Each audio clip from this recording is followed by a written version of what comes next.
You've been lied to. You've been brainwashed. From the moment that you came out of your mom's vagina to going to kindergarten, the entire schooling system, to college, and from the point that you graduated from college to getting your first job or even starting your first business. Credit and debt is portrayed as a bad thing in the masses, right? Everything that you learn from your peers, your family, your parents, even your teachers sometimes, there are creating limiting beliefs in your mind, right? And the sole purpose of this course is to switch that around and build your financial confidence to a point where you are able to take on more debt and have a strategic route in creating more income for yourself. And the way that we do it is by leveraging smart debt, right? This is essentially the formula of the top 1% of wealthiest people and what they are doing in order to create more and more wealth. Okay, so with that being said, in this video we are going to cover why use credit early on, what is the difference between a good credit score and how much that can save you from having a bad credit score, the difference between good debt and bad debt, and the principles to using debt and turning that into assets, and ultimately how you can save yourself a tremendous amount of money by following this principle. All right, I'll see you guys in the PowerPoint. As you can see, I took my jacket off because it's extremely hot in my house. Anyways, the reason that we use credit is because number one, we like to leverage other people's money to build more wealth for ourselves. And what does that mean? So traditionally, a lot of us would, work our full-time job, start a business, and every single week, every single month, we would just save and park that money into a savings account or just invest it on our own. But there is a way to leverage other people's money, which in turns is leveraging other people's time, because at the end of the day, how we should view credit is, it's borrowing other people's time that we could have otherwise save on if we would have to work constantly, 2 or 3 more years in order to get that capital that we're borrowing, right? So at the end of the day, using and leveraging credit is leveraging other people's time. We are taking people's time, converting that into currency, and we are using that currency in a way strategically to park our money where the interest that we're borrowing the money at on compared to the interest that we're getting back on the assets is greater, and that is where the profit comes in, and we are actually building that foundation in the long run, right? By following our risk-free financing model, we are pretty much mitigating our risk utilizing this principle, right? So I'm not sure if you guys heard of 0% interest credit cards, but this is exactly how it works. There are credit cards, unsecured credit cards out there that allows you to borrow money with no interest paid at all. So as a conservative investor, you can either park that money into a savings account, earn like 0.5%, and in a year, that 0.5% is all yours, and you just return the money back to the original lender. But we are smarter than that, and we like to take risks, right? So with that being said, at the end of the day, what we're doing is either investing back into our business, investing into the S&P 500, for example, and getting a higher interest, so the money that we're making on the borrowed money is way greater than what it could have been if it's stored inside of a savings account, right? So we are building different assets combined with compound interest as well, where it will grow on its own. Kind of look at it as a baby, right?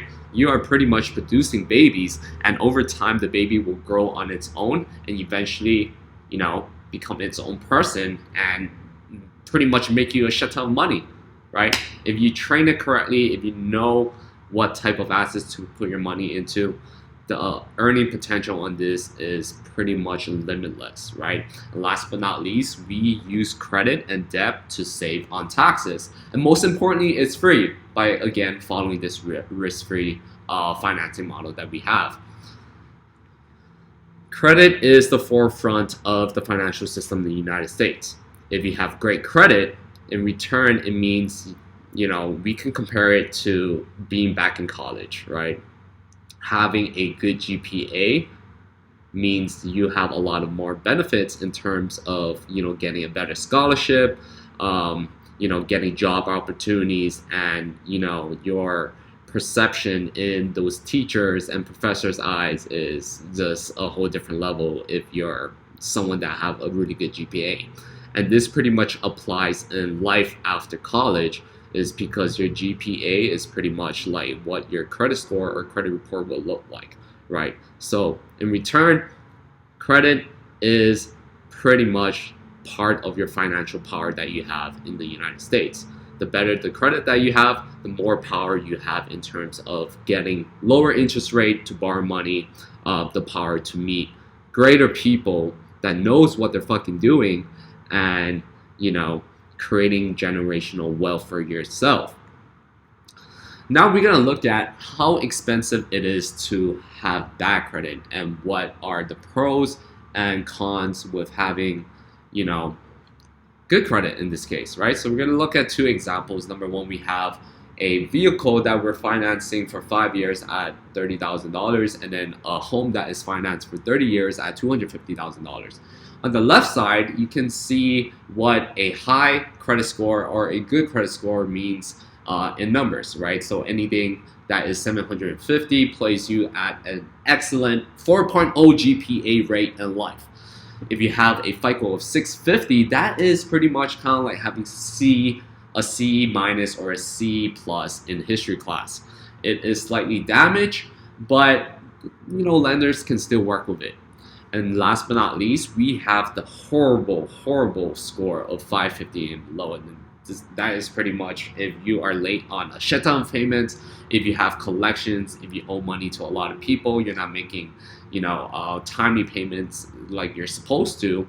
Obviously, in order for those lenders to compensate that risk of you doing with another financing option, they are going to charge you a higher percentage. And as you can see, the difference between of having a 750 and a 550 credit score, 200 points different, is actually $10,000 in interest paid on just a $30,000 vehicle. So at the end of the day, if you have bad credit, your vehicle, which looks like $30,000 on paper, is actually costing you $40,000, and you're paying a premium compared to someone that have excellent credit. They're not paying any, bad interest at all, because this is pretty much 3% for a, for financing on an auto loan. That is pretty much the lowest in today's marketplace, right?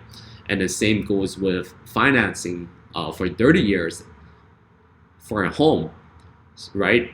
You are actually getting 10%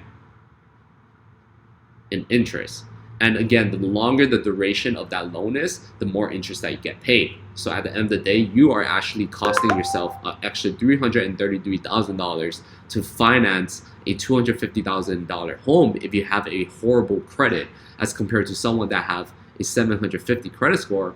All they're paying is, I don't know, this is probably like $50,000 or $60,000 in interest to finance this, but that would become 2 or 3x if you do have a horrible credit score. So again, putting this number into perspective and learning why it's so important to increase and work on your credit score, knowing the rules behind it and how you can actually put it on autopilot, so you don't miss those payments and whatnot, because one negative payments is really going to cost your credit of like 20 or 30 points. So keep that into consideration.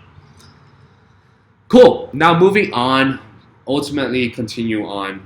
We use other people's money to build assets and create wealth on our own. And we are going to talk about the economics between good debt and bad debt, right? So good debt, in the simplest term, makes you money. Bad debt, on the other hand, costs you money. And these are considered liabilities, right? Debt is not taxable at the end of the day because they are not considered income. Interest on the debt that you're borrowing is actually tax deductible, meaning at the end of the day, depending on what you have to pay in taxes, you can subtract the interest on that debt on your overall taxable income. Last but not least, we are going to learn and leverage the logic behind business credit, right? So that is going to be pretty much viewed and talked about in the next video. But the importance of business credit is that whatever you do with that financing account, that is not going to be directly impacted on your personal credit report. And this is how we leverage that and pretty much make it risk-free in this case. Last but not least, this is the ultimate formula, bro. You buy assets that appreciate in value with debt, and you are actually taking a loan against that asset to buy more asset in this case, and it becomes that ripple effect, right? So for example, let's just say you have one Bitcoin. Did you know that you can actually take out a loan against that Bitcoin and get 50% of what Bitcoin's value is? You know, in today's case, let's just say if it's 55,000, you can actually take out a 50% loan, which is 27,500, and the interest obviously is not too bad, but you are actually creating more money from the current assets that you have without selling that money to pay for any other things, right? So now you have a different option to finance without going through the traditional financing system, just by using your assets as collateral and taking a loan against it. And obviously there's a lot of like tax benefits that comes of it. Rules of wealth. These are pretty much the 3 rules that I live by every single day, right? Number 1 is optimize your spending. I know with the huge masses, what we are taught growing up is that we should optimize our savings, right? From your parents telling you every time you get your paycheck or every time you get money from somewhere else, save that money and put it into a savings account. That is the dumbest thing to do, in my case, right? Obviously, I know leveraging and parking your money strategically somewhere else is obviously going to make more money in return for me, as in parking my money into a savings account and then just saving every single day by looking at different things that you can save on, for example, like your gym membership and whatnot. We actually focus on growing our skill sets and growing our income streams and optimize your spending. And that really comes down to how you spend your money strategically to create more money for yourself. Rule number 2, piggybacking from rule number 1, is you put your money to work for you. So putting it into a business, putting it into the stock market, you are actually compounding that money over time, and you are building the foundation of these assets for it to work on its own at a certain point where it just compounds, your returns over and over and over and over, that it becomes a crazy income stream that can ultimately replace your job or even your business, right? And number 3, again, we combine leveraging debt, parking your money in the right place with compound interest. So not even touching your investment or liquidating your investment in this time period, and just taking a loan against it and using that extra money to reinvest it back into that assets, or even creating more assets for yourself in this case. So we are going to look at a hypothetical example, right? So let's lay out the numbers for you, and let's just say you make $100,000 after taxes. Your initial investment, and we're going to use the example where we're parking our money into the S&P 500. And historically, in the past 50 years, the S&P 500 has been generating a 9.8% annual return, right? So in this case, you, Joe, the average Joe, put $100,000 in. You don't have to make any monthly contribution. That is only the initial investment that you have to put forward into the S&P 500 index fund, for example. It compounds and make you a 10% annual return. And the timeline that we're looking at is on a 30 years maturity basis, right? So in 30 years, that $100,000 will turn to $1.652 million. How crazy is that? You are essentially, without you doing anything, just parking your money in the right place, just putting 1/10 of what the value is, after 30 years, you are actually a millionaire. And this is obviously for one investments that you can make just from today. And you don't even have to make any monthly contribution to it. All it takes is learning this principle, time, and also leveraging other people's money, so you can pretty much leverage other people's time that you could have otherwise need to work for, so you can amplify your your time of like compounding and creating more income for yourself. The capital gains on that is $1.552 million. And that is crazy, man, to really think about it and looking at this chart. So continuing on, let's piggyback that example and let's just say you want to buy a business for $1 million after that 30 years. If you were to take traditional advice, people will tell you to sell your investments, right? Obviously, you might not have enough money to buy that business, and the only financing options that you might have in this case would be selling your investment to get, $1 million and pay for that business. If you were to liquidate and sell your entire investment of $1.652 million, you are subject to a long-term capital gain tax to Uncle Sam, and you are paying a $330,000 in taxes right off the bat, and just leaving yourself with only $1.32 million, right? Just imagine how long it took to, to actually, replace this and get back that amount, right? But there is a way where we don't have to pay any taxes on our investment, and this is how we do it. Scenario B, we actually take out a secure loan on that $1.652 million, which is pretty much the value of your assets, by putting up your investment as collateral, right? A lot of banks offer that, and there is pretty much a LTV value behind it, meaning, okay, with the amount that you're putting up as collateral, I can give you up to 80% of that value as a loan, right? So in most cases, it might be 50%, 60%, 80%, depends on your investment. But for this purpose, for this example, we're gonna use 80%. So now, you are actually borrowing $1.32 million of that initial investment that you're putting up as collateral. And let's just say, just for doing that, just for the bank, giving you more money, you have to pay interest on it. And usually in this case, if you're putting up a secured, you're getting a secure loan and you're putting up your investment as such a huge value, they will give you a really low interest rate. And this is what a lot of like millionaires are doing. They actually put up stock options as collateral to take out more money, and they use it to buy properties in this case, right? So you can see Elon doing that. And obviously there are some risks involved, but you can see how much taxes you're saving at the end of the day. You don't have to pay any taxes up front because taxes are, debt is not taxable. It's not considered income. The borrowed money that you just got from putting up your investment as collateral, they are not taxable at all. And the interest that you're paying on this borrowed money is actually a write-off on your taxable income. So at the end of the day, in short, buy the business while liquidating your investments. You save on long-term capital gain taxes, and you can use that money to write off interest expenses. So let's now look at the opportunity cost, right? Let's get a little bit deeper into the numbers. Your value of your investments initially is, by following scenario B, which is taking the secure loan, you are actually leaving the money into the investment. And let's just say after 10 years, your investment of $1.652 million actually grew to $4.2 million, as compared to you having to sell that investment to pay for that business in the first place. You are actually losing on that value increase of your investment of over $2.5 million, right?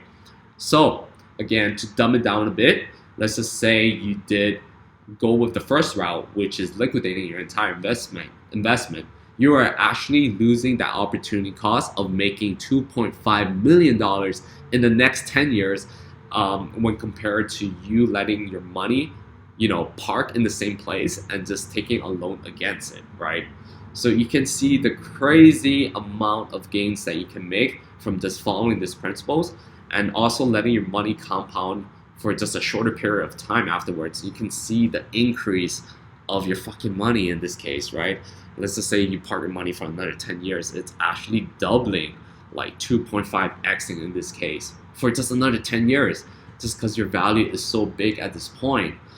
So at the end of the day, like, don't sell your investment. There are also different financing options, as putting your money or your assets, your investments as collateral, and taking out a fiat loan against it and using that to, invest it into other projects or into other assets or buying businesses and whatnot.